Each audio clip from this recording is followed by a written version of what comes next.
A minha busca ela começou de uma forma muito interessante.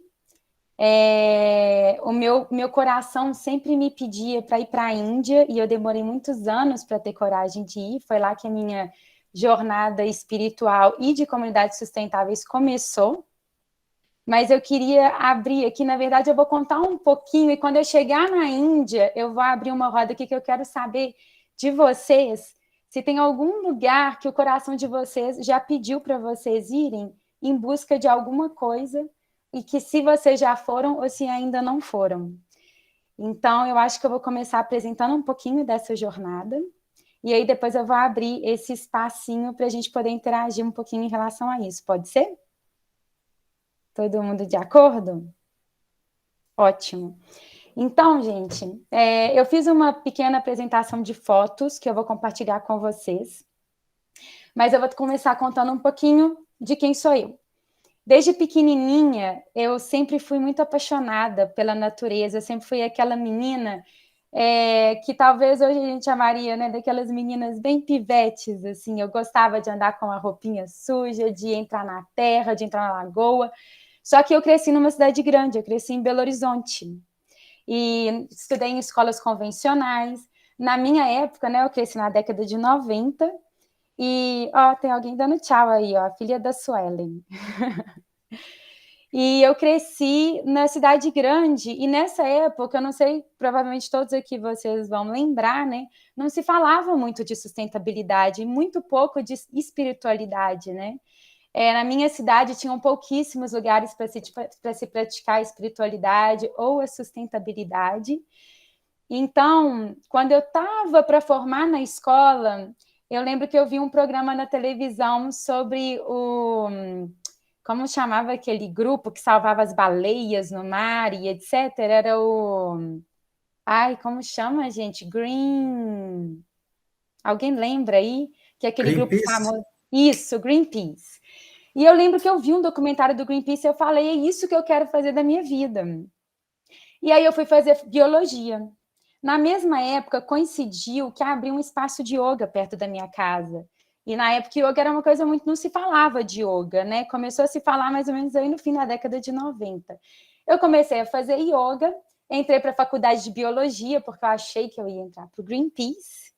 E aí eu achava que eu estava começando ali a entender essa vida, né, da espiritualidade através do yoga. Eu entrei na época numa escola que se chamava Swastika Yoga, que tinha uma teoria muito boa, assim, até a prática era muito boa. Só que ela era muito limitada àquela filosofia.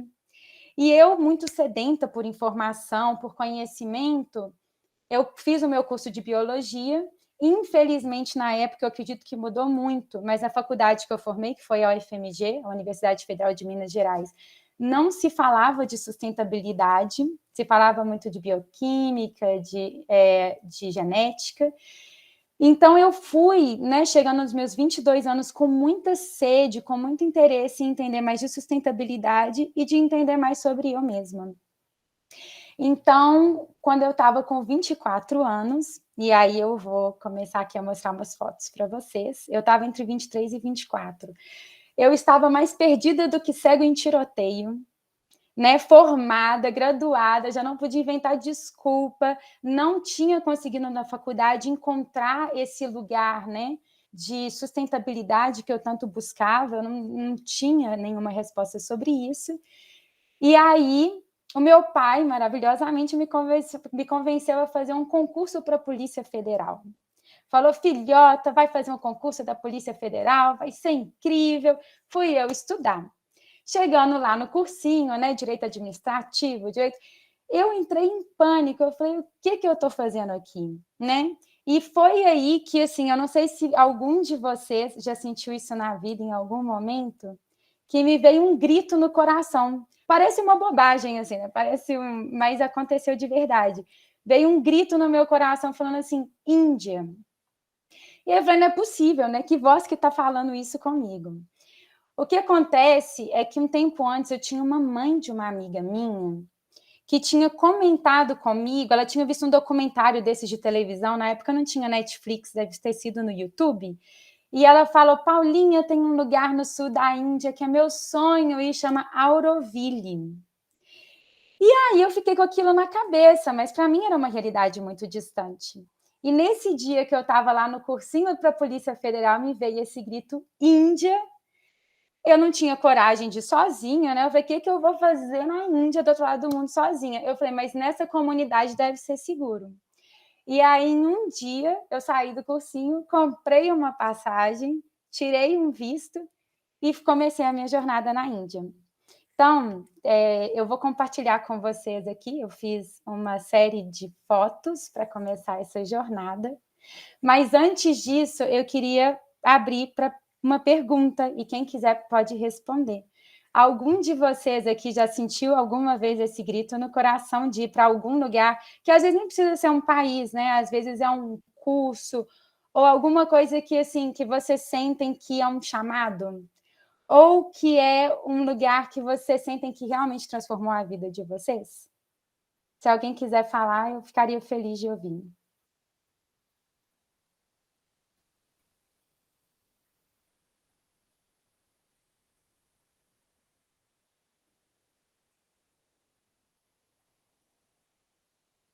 Bom, acho que por enquanto não, né? Se alguém lembrar aí, depois eu vou ficar muito feliz de saber. Mas então eu vou compartilhar a minha história, que começou assim, né? Com 24 anos, completamente perdida, pegando uma mochila e indo para a Índia de um dia para o outro. Então eu vou compartilhar aqui com vocês a minha tela. Só um minutinho, vamos ver se vocês vão conseguir me ver aqui. Deixa eu ver como é que eu vou fazer isto. Peraí. Vocês conseguem ver? Ainda não, né? Peraí. Deixa eu só abrir aqui para vocês e a gente já vai começar essa jornada juntos. Pronto. Então, só um minutinho.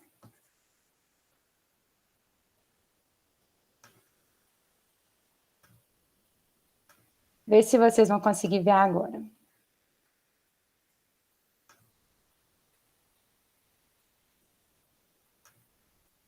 Opa. Vocês conseguem ver minha tela?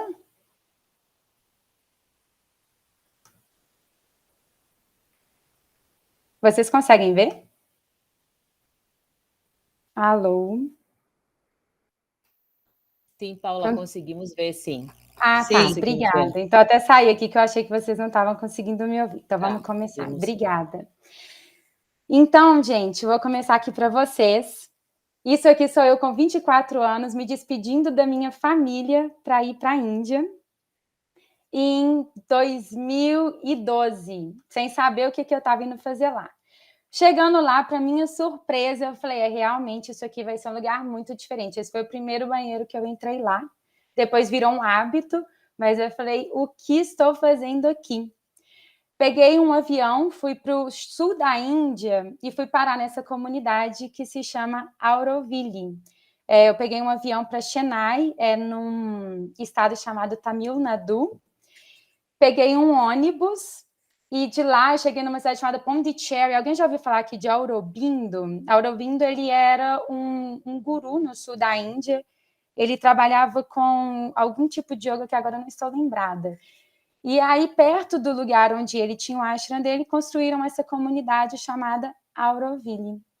Eu cheguei lá, sem saber para onde ir, cheguei super feliz, né, de estar num lugar seguro, e essa foi a minha primeira acomodação. Era uma cabaninha lá, muito quente, muito seco, então esse foi meu primeiro dia nesse lugar. E aí, chegando lá, eu fui conhecer, lá é como se fosse uma cidade, né? Uma cidade espiritual e também de sustentabilidade. E eu que estava muito voltada na época ainda para sustentabilidade, eu fui encontrar essa comunidade chamada Sadhana Forest. Ela é uma comunidade guiada por israelenses, e eles têm como foco nessa comunidade o reflorestamento. O sul da Índia é uma região muito desmatada, muito seca. Então, chegando lá, eu fui para essa comunidade, eu lembro que eu acho que eu pagava uma coisa de R$7 por dia, se eu não me engano, e aí você trabalhava algumas horas por dia e em troca tinha uma alimentação vegana e a vida comunitária.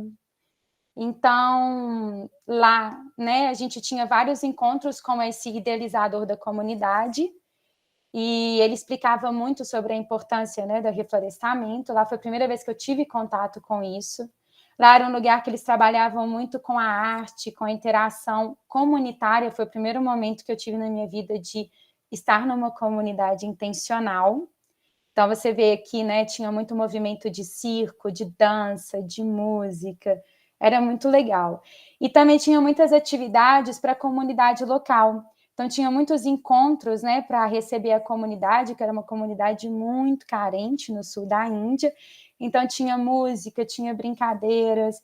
E lá eu aprendi muito sobre essa questão do serviço, né, que na Índia tem um termo em sânscrito que chama seva, que é o você servir, né, que você estar a serviço. E para mim foi minha primeira experiência com isso. Lá a maioria das cabanas, elas eram feitas totalmente de palha, né? Que aí também foi uma coisa que eu aprendi lá, que é sobre a permacultura, que é você tentar usar o que tem no local para construir as coisas, né? Então, a gente dormia nessas acomodações, não tinham parede, não tinham nada, mas era extremamente confortável. Não sei se porque a gente já estava tão cansado no fim do dia, né? Aqui eram os banheiros secos. Lá, isso é uma coisa que eu quero trazer muito interessante. Como era numa região muito seca, não tinha muita água disponível. Então, toda a água ela era removida do fundo era aquela pump water, né? Em português, qual que seria a palavra? Talvez água que é retirada do solo mesmo, né? E aí toda a água tinha que ser bombeada do solo, e aí não tinha água corrente, não tinha cano e não tinha torneira. Então, para ir no banheiro, isso aqui é um famoso banheiro seco. Se alguém tiver alguma dúvida, a gente pode falar, a gente pode parar aqui para responder. Então, isso aqui é um banheiro seco. Se você for ver aqui, né, o número 1 a gente fazia onde tem essa espécie de um latrilho indiano, né, que é essa privadinha no chão. Aí fazia abaixadinho, né, para a gente que é ocidental parece um pouco desconfortável, mas lá eles estão muito acostumados, então é muito fácil de abaixar e levantar. O número 2 é onde tem essa tampa grande, e aí depois você jogava sawdust. A sawdust como que fala em português? Eu não estou sabendo traduzir as palavras, que é como se fosse aquelas pedacinhos de madeira, né, esfarelado, que a gente jogava depois em cima. Funcionava super bem, e depois esse composto, né, que era das fezes com esse material orgânico que a gente jogava por cima, era usado para reflorestamento, né? Então, era muito bom. Incrivelmente não tem cheiro, não é uma coisa assim que tem cheiro ruim. E a nossa cozinha lá, ela era toda também de água bombeada do solo. Então a gente cozinhava e tudo, e depois, se vocês forem ver aí, tem um lugar que a água ela é bombeada do solo, assim que a gente lavava a louça. E a nossa louça pessoal, a gente lavava com esses potes. Então a gente pegava no primeiro pote e tirava o excesso da comida.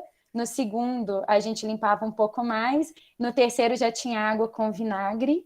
E no quarto, ela ficava de molho. E depois secava do outro lado. Então, foi uma das melhores experiências da minha vida de entender o que é viver com pouca água e ver que funciona, né? Mas que é muito mais confortável, com certeza, quando a gente vive com bastante água, né? Aqui era onde a gente lavava a mão.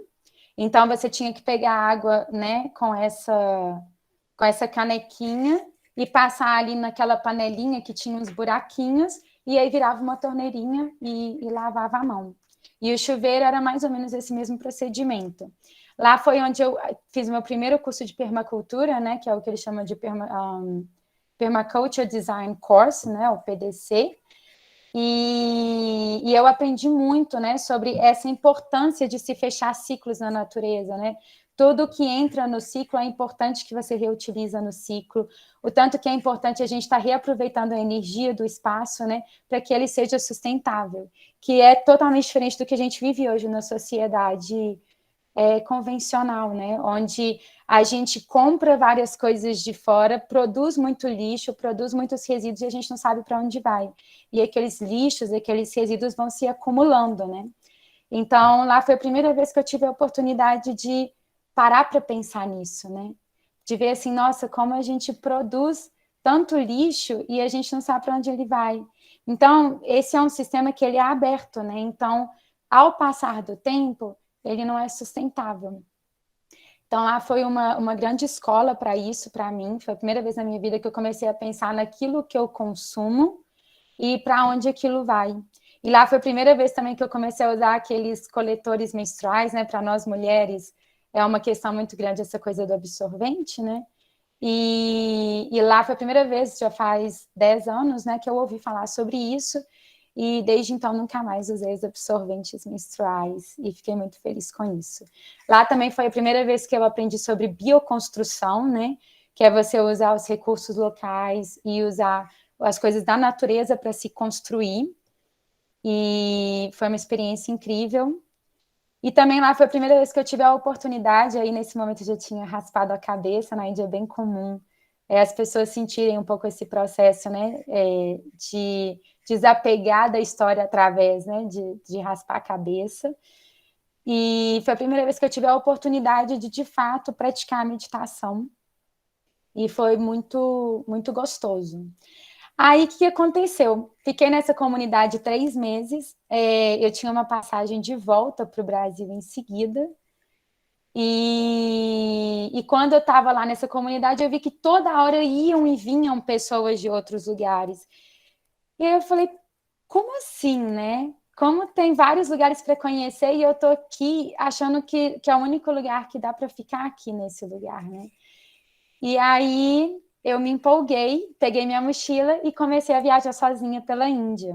Sozinha não, porque acaba que você sempre vai conhecendo pessoas nesses países que a gente fala, né, que são de backpackers, de mochileiros, você sempre vai conhecendo pessoas e aí você vai se juntando a elas e você vai conhecendo novos lugares. E aí foi que eu fui parar no ashram do Gandhi. A Índia tem muitos ashrams, né? E de tudo que é tipo, ashram de yoga, de vários tipos de yoga, ashram de meditação. E esse era o ashram do Gandhi, onde ele passou a maior parte da vida dele. E essa foto é uma foto que eu gosto muito, que é uma foto que ela representa a questão da paciência. O Gandhi ele tinha muito isso, né? De fazer as roupas com as mãos, a coisa, né, do tear, porque traz muito essa escola da paciência. Então, foi um lugar que me trouxe muito essa mensagem, né? Não quer dizer que eu aprendi rápido, talvez eu não tenha aprendido até hoje, mas foi um lugar que plantou essa sementinha dentro de mim. Eu quis incluir aqui, porque apesar de eu não ter ficado lá muito tempo, foi uma das... são lugares que são de vivências de comunidade, né? Logo em seguida, eu ouvi falar de um lugar onde tinha um senhor, que é esse Baba aqui, né? Que é esse senhor de barba branca. Esse senhor, ele ganhou um prêmio na Índia, na época, de ter desenvolvido o melhor fertilizante natural na Índia. E aí eu falei, vou lá conhecer, vou passar um tempo nessa comunidade, né, nesse grupo. Ninguém falava inglês, eu também não falava hindi, né? E aí ele me pôs para ajudar a fazer o fertilizante. O fertilizante não era nada mais, nada menos do que misturar esterco de vaca fresco com xixi de vaca, misturar várias vezes para um lado, misturar várias vezes para o outro, depois você mistura, né, com palha ou com folhas secas e você joga na plantação, depois de 3 ou 4 dias de fermentado. E eu me empolguei, né, quando eu vi eu já estava, né, com a mão e tudo literalmente na bosta, né? Mas foi uma experiência incrível, eu aprendi muito. Também nessa comunidade foi onde eu aprendi esse processo, né, de você pegar as coisas que tem na natureza e transformar em composto para o solo, tanto para proteger a terra, né, como também para nutrir a terra de novo, né? Tudo que todo esse material orgânico, ele nutre a terra, ele alimenta a terra, né? O meu azar foi aí também que eu cortei a minha perna com esse facão. E eu entendi muito também como funciona uma comunidade, né? Foi onde eu fui cuidada, fui tratada, eles me trataram com açafrão, né, a cúrcuma, e não tinha nenhum hospital perto, ninguém falava inglês, e eu fui tratada com açafrão e eu vi como que a natureza tem medicinas interessantíssimas e super poderosas, né? Desde então, o açafrão, o pó da cúrcuma e do açafrão passaram a ser meu mertiolate, né? E eu fiquei muito agradecida a essa comunidade por cuidar de mim. Lá também eu aprendi a plantar algodão orgânico. E em seguida eu continuei minha jornada e fui parar na cidade do Dalai Lama, que é Dharamsala. Na verdade, é a cidade onde o Dalai Lama ele se refugiou, né? O Dalai Lama ele morava no Tibete. E na época, eu não lembro que ano foi, mas a China invadiu o Tibete e a maior parte dos tibetanos budistas tiveram que sair de lá, né, porque eles foram perseguidos, e a Índia recebeu eles em Dharamsala, virou o refúgio deles, e é até lá onde o Dalai Lama mora até hoje. Então, lá, nessa cidade, eu resolvi fazer o meu primeiro retiro de silêncio, que eu considero também como experiência comunitária, né, espiritual. Nessa época, eu comecei a entender a importância do silêncio, porque a Índia, apesar de ser um lugar que é visto muito pelas pessoas, né, e talvez por todos nós como um lugar de muita espiritualidade, é um lugar também de muito caos, né? É um lugar muito barulhento, muita buzina, muita gente, muita sujeira, muita música, muita cor. E nesse momento da minha viagem, já tinha mais ou menos uns 6 meses que eu estava lá, eu estava desesperada por encontrar o meu silêncio interno. E então eu fui para um monastério budista, chamava Tushita, e lá eu tive essa experiência de 10 dias em silêncio, e foi uma experiência incrível. Ele não era assim, não era como o Vipassana, porque o Vipassana são 10 dias em silêncio, sem se comunicar com ninguém, sem escrever, sem ler. E nesse lugar a gente podia ler e tinha aulas durante o dia, e durante 1 hora por dia a gente discutia sobre essas aulas. Mas foi o mais perto de Vipassana na época que eu vivi, e foi uma experiência transformadora. Saí de lá falando igual um papagaio, de tanto que de tanta energia, né, que a gente recebe mesmo nesses retiros.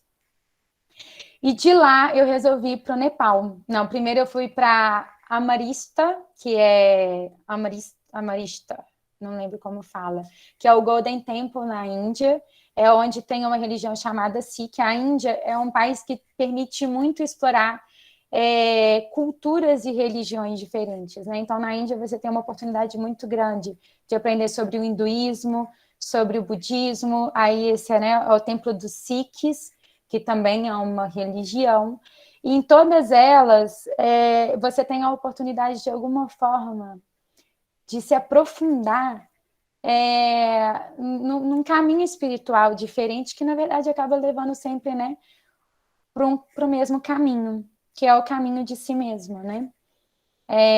Quando eu cheguei na Índia, no primeiro dia que eu estava na Índia, eu perguntei onde que tem um ashram, porque eu queria muito ir no ashram. Eu achava que no ashram eu ia encontrar todas as respostas para a minha vida, para tudo que eu não estava sabendo antes, né?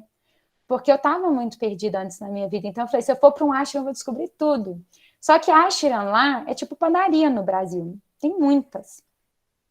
E aí uma pessoa me perguntou, por que você quer um ashram? E eu falei, eu quero um ashram porque eu quero descobrir sobre mim. E aí a pessoa virou para mim, acho que foi um indiano, assim, que estava no meu caminho, né? E ele falou assim, você pode ir em qualquer ashram, mas saiba que o verdadeiro templo está dentro de você. Na época eu estava louca para essas vivências e eu não prestei atenção. E hoje, depois de 10 anos, né, que eu fiz essa viagem, eu percebo que, de fato, o templo está dentro da gente, mas que eu precisei fazer essa jornada toda, né? Um pouco do que aquele livro do Paulo Coelho traz, O Alquimista, que às vezes você tem que ir muito longe para descobrir que o que você precisa tá onde você já estava, né? Ou dentro de você. Então, né, eu quis explorar vários templos, eu senti de explorar várias culturas para eu entender qual seria o meu caminho, né? Dentro dessa jornada também, algumas pessoas me falaram assim, olha, existem vários caminhos, mas nem todos os caminhos serão para você. Então, eu fui visitar vários caminhos para saber realmente qual seria o meu. Então, nisso, eu senti de ir para o Nepal, e aí foi esse lugar aí, é onde o Buda nasceu, né, de acordo com o que dizem. Você entra dentro dessa portinha e tem um lugar que mostra o lugar onde foi o nascimento de Buda. E de lá eu fui para Katmandu. Katmandu é um caos, mas é um caos maravilhoso, super colorido. E lá eu conheci a Vani. Então, se vocês verem aí do lado direito, né, a Vani que está aí introduzindo essas aulas para a gente. A gente se conheceu nesse ano, 2012, no Nepal. A Laura, que é essa que está no meio, eu conheci ela no Retiro de Silêncio de Dharamsala. E aí a gente foi parar, porque elas queriam muito ir, eu não tinha a menor ideia de onde eu estava indo. A gente foi parar num xamã no Nepal. Foi uma experiência incrível, aprendemos a tocar tambor, aprendemos vários trabalhos de cura, mas eu percebi também que não era bem o meu caminho, apesar de ter sido muito legal. E nessa época eu falei, quer saber, meu caminho é andar, eu estou precisando andar. Eu sempre fui muito andarilha, eu me descobri uma peregrina da vida depois de muito tempo, e aí eu resolvi me aventurar no Annapurna Circuit Track. O Annapurna é uma caminhada que tem no meio dos Himalaias. São 17 dias de caminhada. Dá para fazer por 10 dias se a pessoa pegar um aviãozinho assim, mais ou menos no final. E na época eu estava lendo o livro The Power of Now, O Poder do Agora, do Eckhart Tolle. E eu achei a teoria linda, mas não estava conseguindo entender muito na prática. E andando nesse caminho de 17 dias, que também eu digo que seria, né, uma experiência comunitária, eu consegui experimentar pela primeira vez esse poder do agora, esse poder de não pensar nem no passado nem no futuro e estar simplesmente presente, né? Simplesmente entregue à vida, ao momento que a vida nos traz. É engraçado, né, que às vezes a gente sente muito que para ter uma experiência espiritual a gente precisa estar num templo, num ashram, num curso, mas muitas vezes as experiências espirituais também vêm de um processo corriqueiro, né, um processo natural. E eu sinto que talvez essa viagem foi uma das vivências espirituais mais profundas que eu já tive, né? Foi o Annapurna Circuit Track. Foi um momento que eu pude contemplar muito a presença, né, na minha vida, assim. Então, aí é um dos lugares que a gente parava, já numa altura altíssima, né? Estamos falando aí de 4.000 metros de altura. E de lá, eu fui parar em Rishikesh, na Índia. Eu não tinha ido em Rishikesh até então eu saí do Nepal, voltei para a Índia, meio que convencida pelas minhas amigas, porque eu já estava querendo voltar para o Brasil nessa época, e foi talvez um dos melhores presentes da minha vida. Rishikesh é uma cidade que ela é uma das cidades conhecidas pela meditação, pelos gurus, por essa jornada espiritual. Ele é talvez um dos lugares no mundo, né, onde as pessoas elas se encontram para viver a devoção aí, né? E é um momento, eu acho que era dia de Shiva, é um Maha Shivaratri, e lá é onde tem uma das passagens do rio Ganges, né? O rio Ganges passa por Rishikesh, aqui é o Holi, que é aquele evento, né, que tem na Índia onde se joga tinta colorida uns nos outros. E Rishikesh é um lugar onde eu, de fato, vivi muito forte essa experiência de comunidade espiritual. Então, nós éramos talvez 100, 200, 300 pessoas todo dia, vivendo juntas num ashram, compartilhando atividades juntos. E foi um dos grandes presentes da minha vida, assim, é viver esse processo devocional juntos, né? Na época a gente tinha um guru, né? Uma pessoa ali, o guru, né? Que é considerado um professor, né? E foi um processo transformador na nossa vida. E de lá, eu acho que eu não coloquei nenhuma foto aqui, mas a gente foi parar no famoso Maha Kumbh Mela, que é o maior evento espiritual do mundo. São mais ou menos 100 milhões de pessoas, né? O Brasil tem 300 milhões, eu acho, mais ou menos. Então, 100 milhões de pessoas passam em um mês em Varanasi, que é um dos pontos sagrados do Rio Ganges, e a gente ficou acampados lá por 2 meses, vivendo a espiritualidade na prática, né? Eles consideram que tem dias auspiciosos que você entra no rio e que aí você purifica o karma, né? São coisas que eles acreditam lá. E a gente muito entregue, né? Eu acho que a fé, ela vem muito do que você acredita naquele momento, do que te faz se sentir bem, né? Então, eu me joguei nessa jornada e fui parar nesse Maha Kumbh Mela.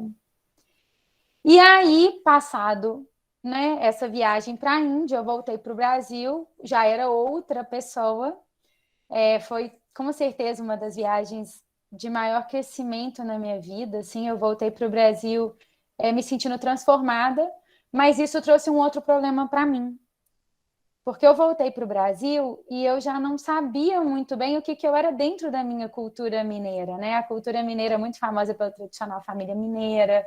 Eu estava com o cabelo raspado, eu andando com aquelas roupas indianas coloridas, super largas, e eu me senti um pouco perdida de novo, né? Voltando para o Brasil. Então eu me aventurei e fui parar num Rainbow Gathering. O Rainbow, eu ainda não tenho fotos dessa época, mas o Rainbow é um encontro que tem no mundo inteiro, é um encontro arco-íris, né? E é um encontro que talvez o que eu chamaria mais perto hoje de um encontro hippie. Mas a ideia desses encontros é as pessoas se conectarem com a natureza e durante vários dias ou semanas elas vivem juntas na natureza, fazendo trabalhos de cura, de oração, de meditação, de devoção e compartilhando o alimento, tudo muito natural.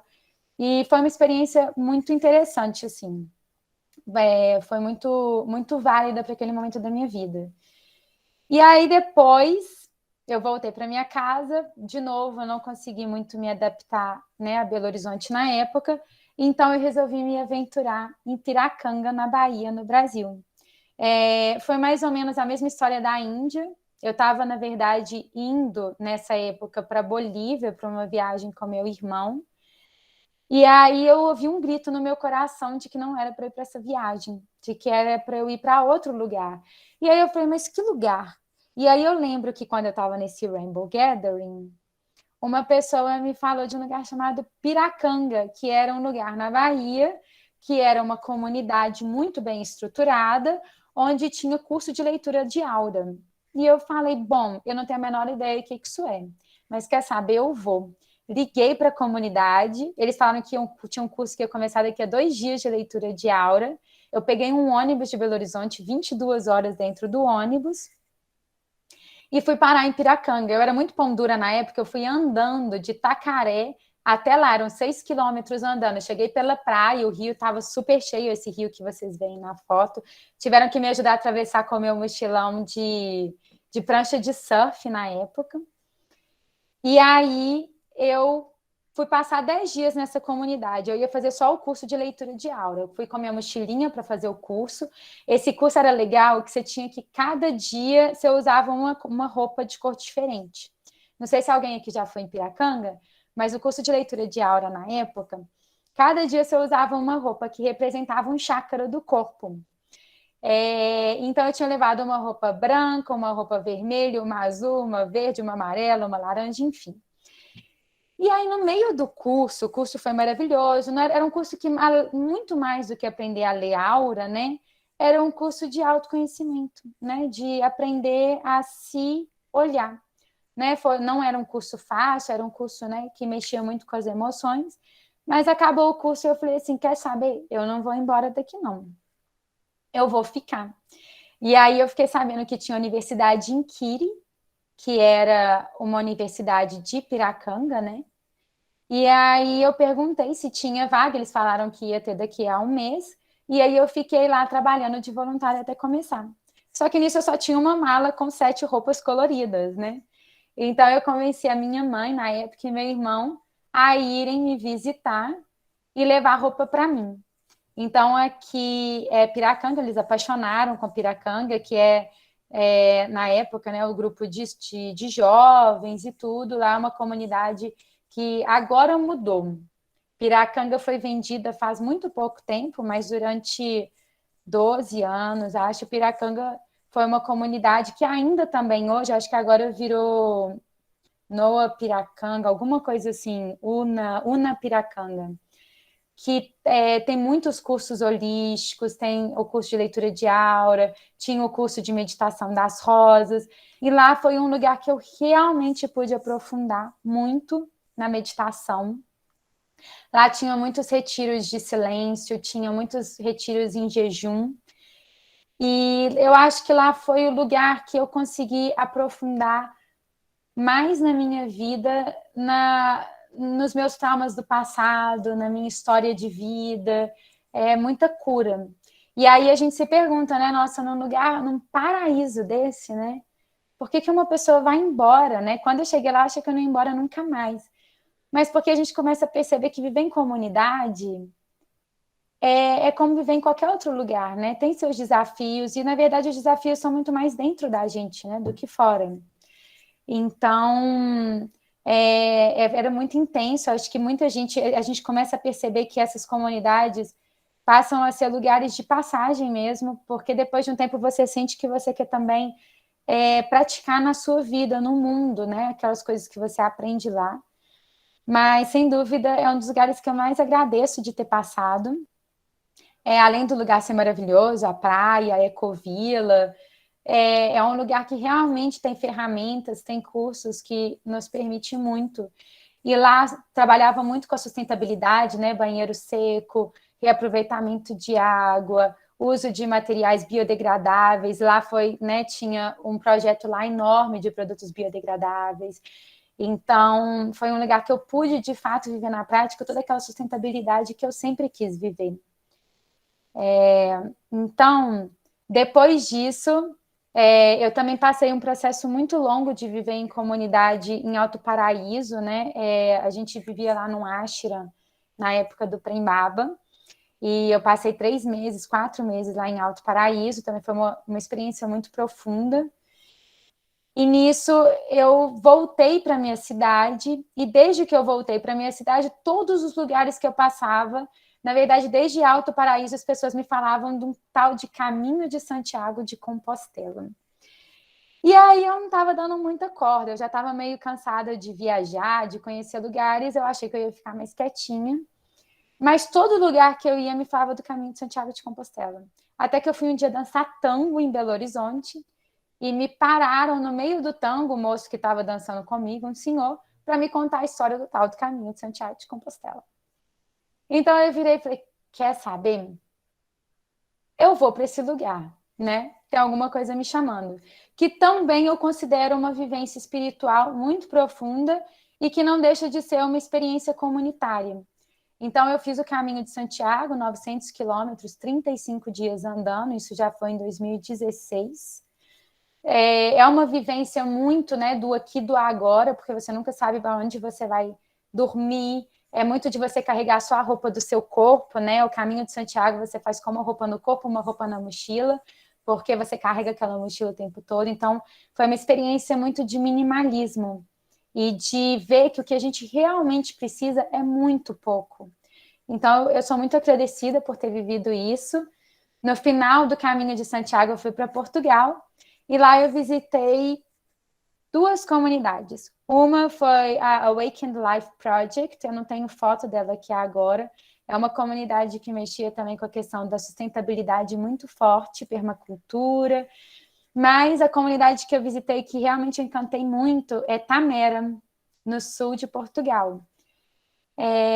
Tamera é muito conhecida por trabalhar, fazer estudos sobre o amor livre, assim. e atrai muita gente, mas ao mesmo tempo cria muitos mitos sobre o lugar. Mas fato é que um lugar incrível sobre sustentabilidade. A Portugal é um país mais árido, né? Um país que não tem muita água. Então, eles desenvolveram um sistema de retenção de água. Então, se vocês forem ver aí, ó, nessa foto, era um lugar seco, eles criaram uma forma de reter a água.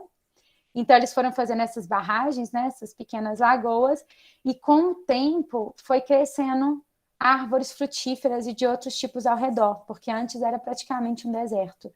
Então, eles conseguiram desenvolver um microclima na região através disso, né? E o que mais me encantou lá foi os estudos, porque, assim, até então as comunidades que eu tinha visitado eram comunidades muito simples ou que trabalhavam muito a espiritualidade. E essa, eu fiquei muito apaixonada e encantada pelos estudos com a biotecnologia, porque são coisas muito importantes para o mundo, né? Apesar dessa ideia de uma vida comunitária ser muito legal, no mundo atual que a gente vive, ela tem que ser sustentável. Sustentável no sentido de tem que conseguir acompanhar nossa necessidade, né? Por internet, por eletricidade, por alimento. Então, eles trabalham muito esse processo da biotecnologia. Isso me encantou muito, assim, muito fascinante, porque eles realmente estudam isso muito profundamente. E também eles estudam muito a questão do relacionamento afetivo. Então, foi muito legal ter visto isso lá. É uma comunidade que ensina muito, né, sobre essa questão do se relacionar. Abre muito espaço para comunicação em relação a isso. O que eu diria que é para os corajosos, assim, né? Depois eu tive um professor que morou em Tamera, e ele fala muito, né, sobre as dinâmicas de sinceridade em Tamera, né, sobre falar sobre seus sentimentos em relacionamentos, em público, abertamente, e é uma dinâmica muito legal, né, um espaço de estudo, né, sobre essa cultura de relacionamentos que ainda é muito cheia de tabus, assim, né, ou muito cheia de rigidez na sociedade. Então, para quem tem interesse de entender mais sobre, vale muito a pena, assim. Sobre gravidez também, sobre a cultura de ter filhos. Lá é um lugar que trabalha muito essas questões. Bom, enfim, aí eu voltei para o Brasil em 2016. Essa pessoa, nessa foto vocês veem, sou eu. E esse homem é o meu marido, que eu conheci nesse processo no caminho de Santiago de Compostela, andando os 900 quilômetros. Eu conheci meu marido, ele é americano. E eu trouxe ele para o Brasil, ele nunca tinha meditado, nunca tinha feito yoga, e ele se apaixonou, né, por esse novo mundo, né, ele que veio do país do McDonald's, ele se apaixonou pela alimentação vegetariana, pela alimentação orgânica, e a gente resolveu juntos ir morar numa comunidade perto de Belo Horizonte que chama Iacarantã. E nessa comunidade, o foco principal é a agrofloresta. Eu nunca tinha ouvido falar de agrofloresta até então. Eu achava que era permacultura, né? E foi incrível, assim, porque a agrofloresta trabalha muito essa questão, né, da diversidade, né? E da necessidade de alguns ciclos morrerem para outros ciclos nascerem, ou seja, a questão da poda, a poda constante. Foi, talvez, também, né, eu não vou falar uma das maiores, mas junto da vivência em Piracanga, em Auroville, do Caminho de Santiago de Compostela e do Annapurna Circuit Track, que foi aquela caminhada nos Himalaias, foi uma das experiências espirituais mais profundas que eu tive. E dessa vez, os meus grandes professores foi a agrofloresta, foi o pé de mamão, o pé de banana, porque nessa época, foi 2018, eu estava vivendo um processo de sair de um desses grupos, não de sair, mas eu senti que estava fechando um ciclo, e fechou para muitas pessoas na época do meu grupo, desse grupo espiritual de meditação e yoga que a gente fazia parte. E como eu estava morando em Iacarantã, Iacarantã, você vê o tempo todo alguma coisa morrendo na natureza para outra nascer. Então, morre um pé de mamão e nasce três. Ou você tem que cortar uma bananeira para permitir um pé de abacate crescer mais. Ou você tem que cortar um pé de abacate para permitir o pé de cacau se desenvolver. Então, assim, é um lugar que você passa a... Foi um lugar que me ensinou muito sobre esse processo de deixar morrer para deixar nascer, dos ciclos, né? E foi uma experiência muito gratificante. Nessa mesma época, eu fiz o curso aqui no Brasil, que eu recomendo muito. Lá também eu aprendi muito sobre bioconstrução, né? Sobre essas casas de adobe, que são feitas de barro. Tem vários processos de se fazer junto, né? Você pega o barro do próprio local e amassa, acrescenta umas coisinhas ali, taca na parede e já constrói uma casa, né?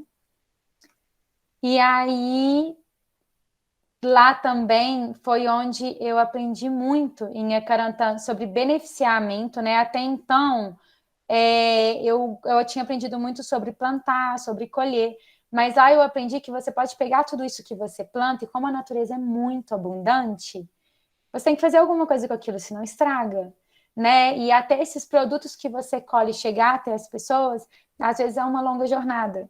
Então eu aprendi muito o processo de beneficiamento. Então, essa foto daí é uma belga que estava com a gente nessa comunidade e ela estava colhendo cúrcuma, né? Que aqui é chamado de açafrão em Minas. A cúrcuma, ela é considerado um dos grandes anti-inflamatórios, um super alimento, né? É extremamente bom para a saúde, assim, é extremamente bom para o sistema imunológico. E com a cúrcuma, você pode fazer o pó de cúrcuma. Então, aqui você pega, resseca ela, né? E aí você faz o pó da cúrcuma. Então, lá a gente passava dias e dias colhendo cúrcuma, fazendo pó de cúrcuma. Nossa mão já era amarela por natureza, né? Nessa época, meu celular era amarelo, minhas roupas eram amarelas. Então, a gente fazia muita coisa com a cúrcuma. Então, aqui vocês veem do lado esquerdo o pó de cúrcuma, no meio mamão desidratado, porque, de novo, né, a natureza é muito abundante. Então, numa agrofloresta, às vezes a produção é enorme. Então, para poder você, né, manter aquele alimento, poder manter ele por mais tempo, você beneficia ele, essa palavra que é usada, né? E do lado, banana desidratada. Então, todos esses alimentos orgânicos, sem agrotóxico, sem a monocultura, né? A monocultura, depois de um período na minha vida, eu entendi que a monocultura era extremamente nociva, né, para a natureza, para o solo. Para quem está aí no sul do Brasil, né, você vê plantações enormes de soja, e isso não, é muito ruim, né, para os animais, para os insetos, para a natureza, exige muito agrotóxico. E a agrofloresta ela já vem trazer uma nova história, de que a diversidade, tanto de plantas quanto de insetos e animais, ela gera muita abundância, né? Só precisa de paciência e, lógico, né, muito trabalho, mas é um trabalho que vale muito a pena. Então, aqui, nesse mesmo período, eu fiz um curso chamado Gaia Education. É um curso internacional de uma comunidade que talvez é um dos meus grandes sonhos de conhecer nos próximos anos. Tem uma comunidade no norte da Escócia chamada Findhorn. É uma comunidade muito antiga, uma das mais antigas do mundo.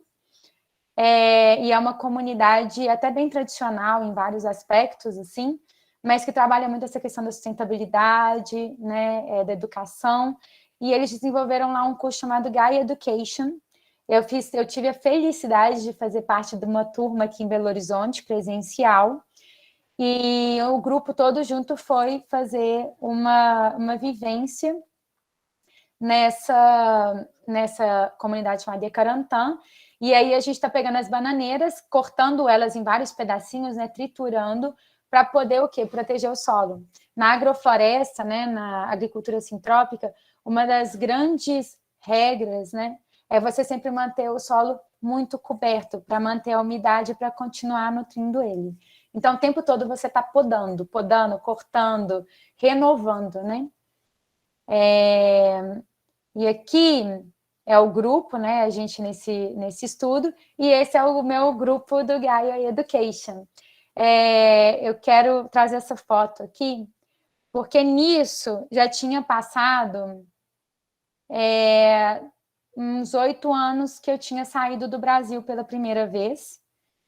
E quando eu saí do Brasil a primeira vez na minha cidade, eu tinha a ideia de que eu nunca ia encontrar pessoas na minha cidade ou grupos que eu ia conseguir compartilhar, né, isso sobre a questão da sustentabilidade, da espiritualidade, porque eu achava a minha cidade muito conservadora na época. E quando eu entrei nesse grupo, eu fiz uma família, né, que é a Gaia Education, a Gaia Family aí, né, família Gaia, que veio me ensinar muito a entender a diversidade de pessoas, né? Se você ver, tem pessoas de todos os tipos, de todas as cores, de todas as idades, e ver que juntos, independente daquilo que a gente acredita, daquilo da nossa vivência, a gente pode aprender muito juntos.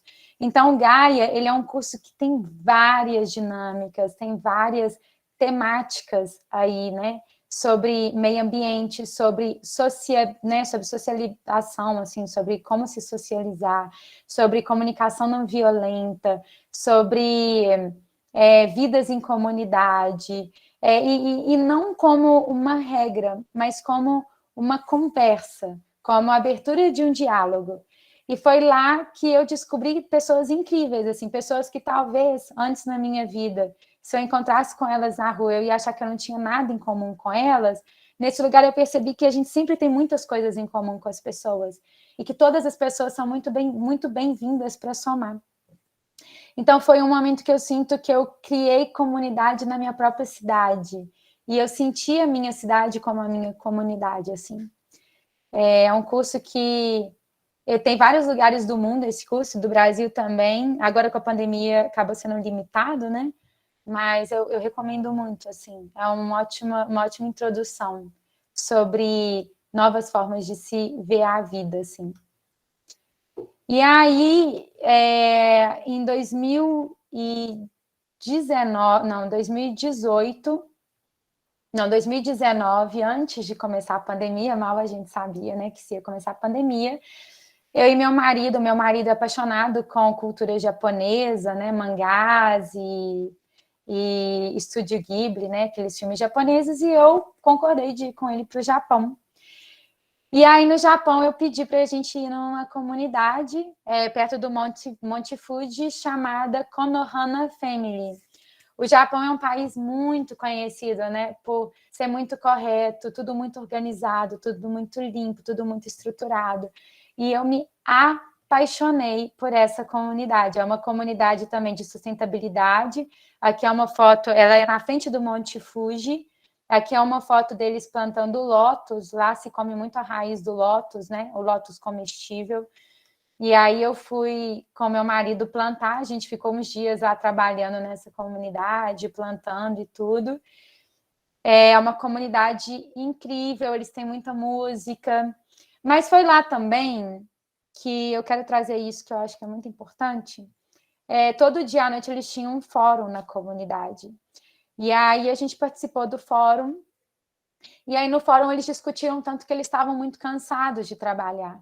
Porque realmente comunidades intencionais, né, essas comunidades de sustentabilidade, espiritualidade, exigem muito trabalho, interno e externo, muita disciplina, muita colaboração, muito serviço. E me trouxe muito uma reflexão sobre a vida, assim, sabe? Da importância da gente, de fato, trabalhar juntos, né? Porque quando a gente trabalha juntos, fica mais leve para todo mundo, né? E lá, o que eles estavam trazendo no dia é que alguns sentiam que estavam trabalhando muito e outros trabalhando muito pouco. E que se todos trabalhassem juntos, que ia ficar um pouco mais leve para todo mundo e todo mundo ia ficar mais feliz, né? Então, foi uma vivência maravilhosa. Eu nem queria ir embora, quase que eu cancelei minha volta para o Brasil. Aqui eles preparando comida na comunidade, né? O Japão é um país que as comidas são pequenininhas. Acho que o japonês não é de comer muito, assim. E eu já tenho um super apetite. E eu cheguei nessa comunidade e tinha comida vegana liberada. Você sabe aqueles lugares que você chega, tem panelão de arroz, panelão de outras comidas. E eu falei, nunca mais eu saio daqui. Passava o dia comendo. Mas realmente é uma comunidade assim incrível, tudo orgânico. Eles têm um café lá que eles vendem a comida deles também. Tem trabalhos de programas de voluntariado. é um lugar que eu ainda quero voltar, assim. Eu fui muito bem recebida lá, o meu marido, e foi uma vivência muito bonita. Então, aqui era eu no meu dia de trabalho lá na comunidade, debaixo do sol, muito calor, mas é uma vivência realmente que você vê que, no fundo, no mundo, todas as comunidades elas têm uma intenção, né, parecida, e que até eu coloco isso como comunidades, incluindo cidades, países, né, que é da gente encontrar uma forma de conviver uns com os outros da melhor maneira e com a natureza e com o planeta. E que dentro disso, o mais importante é a gente encontrar uma forma de se comunicar melhor, né? E de se entender melhor dentro disso, né? Então, lá eu aprendi muito sobre isso, e aqui eu vou trazer uma foto, né, da minha última vida comunitária, que eu acho que todo mundo está vivendo agora e que a gente está vivendo hoje, que com a pandemia, né, a gente teve que parar de viajar, muitos países fecharam, né, na época que a pandemia estava mais séria, ainda está muito séria, na verdade. E aí a gente começou a fazer, esse é o meu grupo do Gaia, a gente fez alguns encontros online, eu acho que é o momento comunitário que a gente está vivendo agora, né? E para terminar, eu quero trazer uma foto aqui, essa é a minha família, que eu vou tirar agora aqui a apresentação, e eu quero trazer um pouco sobre isso antes de finalizar. Vou terminar aqui de compartilhar com vocês a tela. Então, eu trouxe a foto para terminar da minha família, porque depois de conhecer todas essas comunidades que eu trouxe para vocês, todas essas vivências, uma vez eu estava no alto de uma montanha, nesse curso de meditação em Dharamsala, e alguém virou e falou assim: é muito fácil meditar no alto de uma montanha. Vai meditar dentro da sua casa com a sua família. E aí que eu percebi que o trabalho espiritual verdadeiro é com a nossa família mesmo, né? É muito fácil você chegar num lugar que está todo mundo querendo se trabalhar, todo mundo disposto a cantar mantras junto, a meditar junto, e se ajudar, e participar, e falar assim, nossa, né, me iluminei, né? Nossa, estou entendendo a vida toda. Mas que, na verdade, a nossa família também é a nossa comunidade, né? E aí fazer esse trabalho de autoconhecimento, de meditação, de estudo interno, de autorresponsabilidade, né? Uma palavra que a gente aprende muito nesses lugares. Eu até tô com uma camisa que fala sobre isso aqui, ó. Vou mostrar para vocês, ó. Self-responsibility, né? Que é autorresponsabilidade, que é da gente assumir responsabilidade, né? Pelo aquilo que a gente vive. É muito mais fácil, teoricamente, a gente viver isso no ashram, em silêncio, no alto de uma montanha. E a pandemia me convidou, no caso, a passar 2 anos trancada em casa com minha família, né? Meu avô tinha Alzheimer, ele faleceu mês passado, e minha avó precisava muito de ajuda, e eu vim morar, eu, meu marido, meu avô, minha avó e minha mãe. E aí que eu entendi, né, que tudo que eu tinha aprendido, né, em Piracanga, tem uma coisa que eu aprendi em Piracanga que eu quero trazer também, que foi muito importante para mim, que são os 4 acordos toltecas. Já ouviram falar disso? Como chama aquele... Os 4... Depois a gente compartilha com vocês. Os 4 Os 4 acordos compromissos. Os 4 compromissos. 4 compromissos. Como que chama? De Ruiz... Qual é o nome do autor? Miguel Ruiz. Miguel Ruiz. Isso. Em Piracanga, como comunidade, eles tinham esses 4 acordos, né, como uma base para a vivência comunitária. Talvez você pode me ajudar, Marinilce, a lembrar quais são esses acordos, mas eu lembro de alguns, são 4. Um deles é: seja impecável com a palavra. Ou seja, né, evitar de fazer fofoca, evitar de falar de pessoas que não estão no lugar na hora, né, que é a famosa triangulação. Evitar de falar de coisas que a gente não sabe. Então, assim, é super desafiador, né? A teoria é muito bonita, mas na prática você vai ver A gente sempre fala de alguém que não está ali, assim, é natural da vida. Mas esse era um dos acordos. O segundo é não fazer suposições. Esse eu levei muito a sério na minha vida. É assim, não ficar achando que você sabe um negócio que você não sabe, ou fazer uma hipótese ou uma suposição. Ou seja, se você não sabe, pergunta.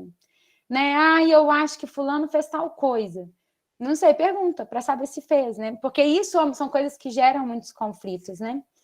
O outro então, seja impecável com a palavra, não faça suposições, não leve nada para o lado pessoal. Ou seja, muitas vezes, se o outro está bravo, está incomodado, às vezes não tem nada a ver com você, é o processo do outro, né? Então, não é levar nada para você, é perceber que o outro também tem o processo dele, respeitar isso, né?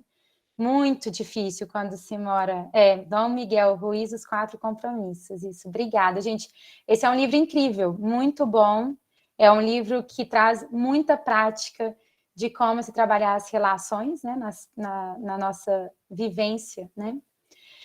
E então, o quarto era faça o seu melhor e acredite que o outro está fazendo o seu melhor. Gente, isso é difícil demais. Como é fácil a gente achar que o outro não está fazendo o seu melhor, né? Como a gente acha que o outro podia estar fazendo melhor do que ele está fazendo. Mas fato é que, às vezes, o que é fácil para a gente não é fácil para o outro. O que é óbvio para a gente não é óbvio para o outro, né? Então, lá em Piracanga, eu aprendi isso. Só que, assim, o que acontece? Algumas coisas que eu quero pontuar aqui. Eu saí...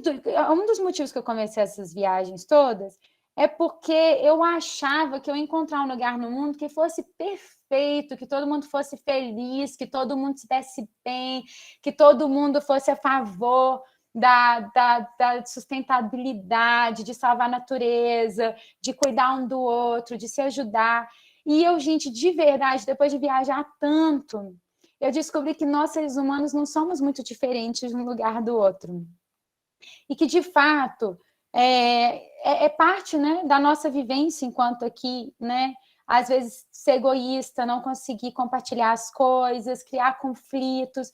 E eu descobri que isso existe em todo lugar, né? A dificuldade aí de entender essa conexão com a natureza, a sustentabilidade. Então, assim, essa vivência em comunidade para mim foi muito importante porque eu consegui aprender muito sobre. Mas, ao mesmo tempo, eu percebi que a comunidade, ela acaba que ela é um microclima do nosso mundo. Então, os mesmos problemas que eu vivia na minha cidade como Belo Horizonte, eu acabava vivendo em Piracanga ou nesses outros lugares. E sempre vai ter uma pessoa ali que vai estar decidindo mais as coisas, outras que não vão estar concordando. A questão financeira, gente, é triste falar isso, mas todos os lugares que eu fui, ela é uma questão, né? E aí entram, às vezes, na frente de outras questões que a gente considera importante. Mas aí, né, quem paga as contas, às vezes, é quem entende, né, onde que aperta o sapato, né? Então, assim, eu percebi que não importa onde eu tô, eu vou viver esses desafios. Então, não adiantava eu fugir da minha cidade, atravessar o mundo, porque eu ia encontrar esses desafios lá também. E a gente tinha um guia, eu e a Vani, por muitos anos, o Prembaba, que ele falava uma coisa que eu gostava muito. Ele falava assim, ó, você pode querer fugir para onde você quiser ir, você pode querer ir para qualquer comunidade, mas não se esqueça de para onde você for, você vai junto de você. Então, assim, muitas vezes a gente acha que indo embora de um lugar a gente vai fugir dos nossos problemas, mas nossos problemas, eles vão com a gente, porque eles estão mais aqui, né? Eles estão mais na forma como a gente lida com as questões da nossa vida, muito mais do que, de fato, que a vida está acontecendo em volta da gente. Então, é muito do quê? Da autorresponsabilidade. Aprendi muito sobre isso. Não digo que eu já sei aplicar isso na minha vida constantemente, mas eu sempre consigo lembrar quando eu vejo que eu não estou assumindo a responsabilidade pela forma como eu lido com meus problemas, com a escolha como eu lido com eles, né? Porque os problemas vão existir, é muito como a gente escolhe eles. Então, isso me ajudou muito. Então, a última foto que eu trouxe foi minha família, porque a pandemia, ela me trouxe a oportunidade, hoje eu vou falar para vocês assim, que foi talvez a melhor experiência comunitária que eu tive, que foi viver a espiritualidade dentro da minha casa, né? Acho que muitos de vocês devem ter vivido isso em 2020, 3, 4 meses sem sair de casa, sem ir na padaria, sem ir no supermercado, sem empregada, sem faxineira, só, né, fazendo faxina, cuidando da comida. E hoje eu posso agradecer, porque tudo que eu aprendi nesses anos todos de comunidade, eu falei, agora vamos ver se eu sei praticar isso aí. Vamos ver se eu sei praticar, né, a meditação, o silêncio, a comunicação não violenta, a autorresponsabilidade. Não foi fácil, não é fácil. É uma das coisas que eu aprendi também, né? Esse caminho da espiritualidade, ele é um caminho lento, ele é um caminho constante. Mas hoje eu consigo desenvolver uma prática diária, né? De disciplina, de meditação, de yoga, de silêncio, que eu consigo voltar ao equilíbrio mais rápido do que antes. Eu consigo me firmar mais rápido. Mas eu sou... Uma das coisas que eu aprendi também nessas comunidades foi sobre a Ayurveda, não sei se alguém aqui está familiarizado, né? Que é a medicina indiana, né? Milenar. Eu sou uma pessoa bem agitada, bem... o contrário do que eu chamaria de zen no passado, né? Eu não sou aquela pessoa que tem uma tendência a falar devagarzinho, a ser mais quietinha, né? Eu já tenho uma energia mais intensa. Então, viver esses últimos 2 anos dentro da minha casa, eu entendi que isso é uma vivência comunitária muito profunda e que também é uma vivência de sustentabilidade, porque a minha avó tem 85 anos, ela vem de uma geração que cresceu na roça, que tudo que eles queriam era ficar livre da lama, da sujeira, queria ir para a cidade, para os centros urbanos, né? Então, a minha avó, a última coisa que ela pensa é se ela, né, sobre quando vai lavar roupa, que material usar, se deve esperar juntar roupa para lavar roupa ou não, separação de lixo reciclável, orgânico, né? A minha avó, assim, para ela isso tudo era grego. E a gente conseguir implementar pequenas coisinhas aqui em casa durante a pandemia, juntos, foi uma boa novela mexicana. Mas hoje, né, a minha casa a gente tem, né, minha avó de 85 anos, minha mãe de 57, eu estou nos meus 35. A gente, 3 gerações de mulheres, né? A gente consegue, cada uma dentro do seu limite, né, da sua capacidade, a gente consegue trabalhar essa sustentabilidade prática no nosso dia a dia. A minha avó é muito bonitinha, ela chega hoje em dia e fala, Paulinha, já está na hora de lavar roupa? Já juntou roupa suficiente? E ela separa bonitinho lixo orgânico, lixo reciclável. Aqui na cidade grande a gente tem uma moça que a gente dá o lixo orgânico para ela, leva para a roça dela, para fazer compostagem, né? Então a gente foi encontrando as formas, sabe, de se ajudar, de cooperar, né? Então, acho que era um pouco disso que eu queria trazer, sobre essas vivências. Eu ainda sou fascinada por essas vivências, tenho vários lugares, eu quero muito em Findhorn, que é na Escócia, eu falei com vocês antes. Tem um lugar também que eu quero muito ir, que é o Caminho de Shikoku, no Japão, são 1.200 quilômetros andando. Eu sinto que essa prática de caminhar ensina muito a gente sobre o minimalismo. Não sei se vocês já ouviram falar. Tem um documentário muito bom na Netflix sobre minimalismo, chama Minimalismo, The Minimalism, acho que é isso.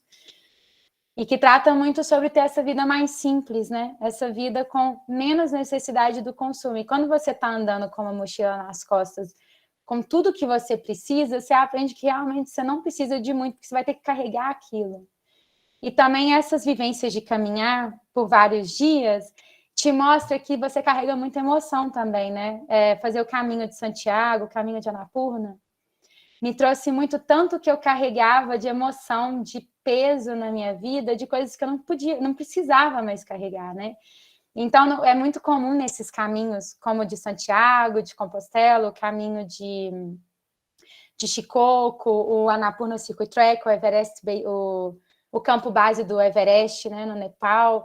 É muito comum você começar com a mochila pesando uns 12 quilos, 13 quilos, e aí cada dia você vai assim, acho que eu não preciso mais disso não. E aí você vai tirando.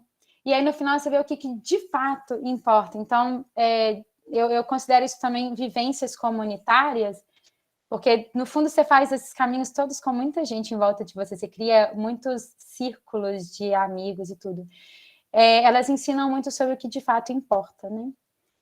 Então, é isso. Não sei se alguém quer fazer pergunta, comentar alguma coisa. E eu ainda volto a fazer o convite se alguém quiser falar de algum lugar que tem muita vontade de conhecer, ou de algum chamado que sente que tem vontade de realizar de ir em algum lugar, ou que já sentiu. Então, eu quero abrir aqui um pouquinho, né? Se alguém quiser fazer alguma pergunta e...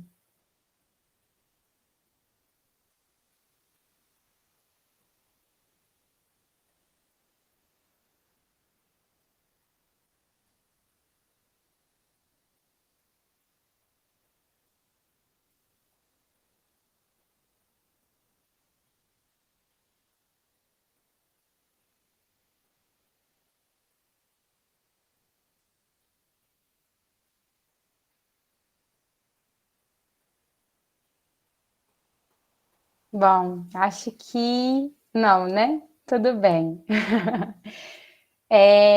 Gente, então eu quero agradecer mesmo pela oportunidade de fazer essa partilha. Se eu puder deixar uma mensagem final aqui, é que meu avô faleceu mês passado. Meu avô nunca foi numa comunidade espiritual na vida. Meu avô nunca fez nenhum, né, desses caminhos que eu percorri. Mas meu avô era um homem muito simples. Meu avô era uma pessoa que ele aceitava muito, ele era muito resiliente, uma pessoa que aceitava muito aquilo que a vida trazia para ele no momento que ele estava vivendo.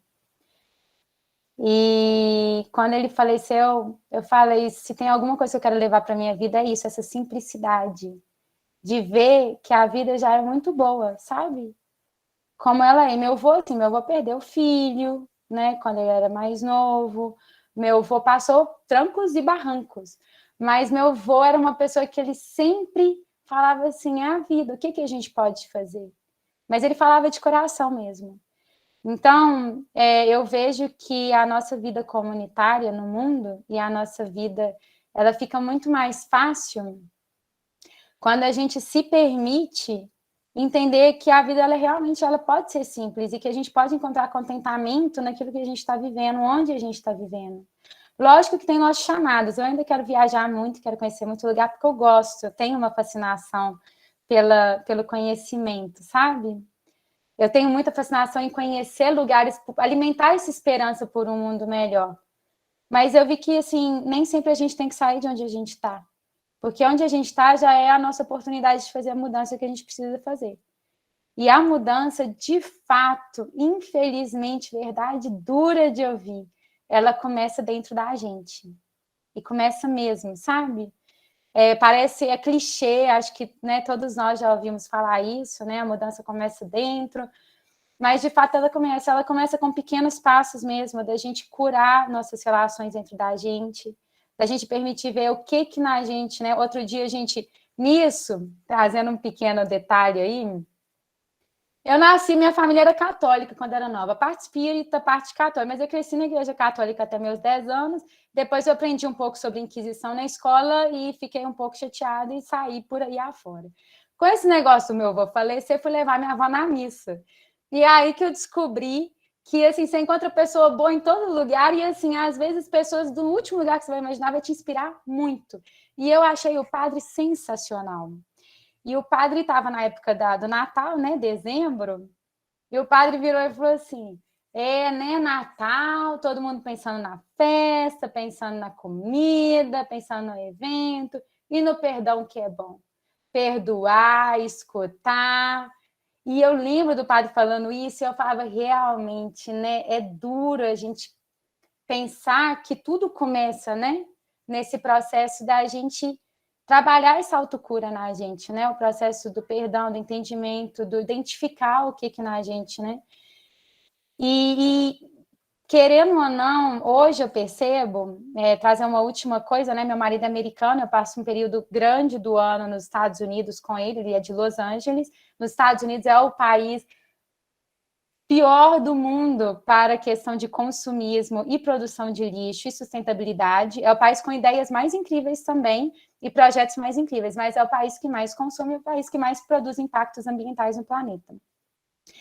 E eu vejo que hoje a sustentabilidade está completamente relacionada a conexão interior.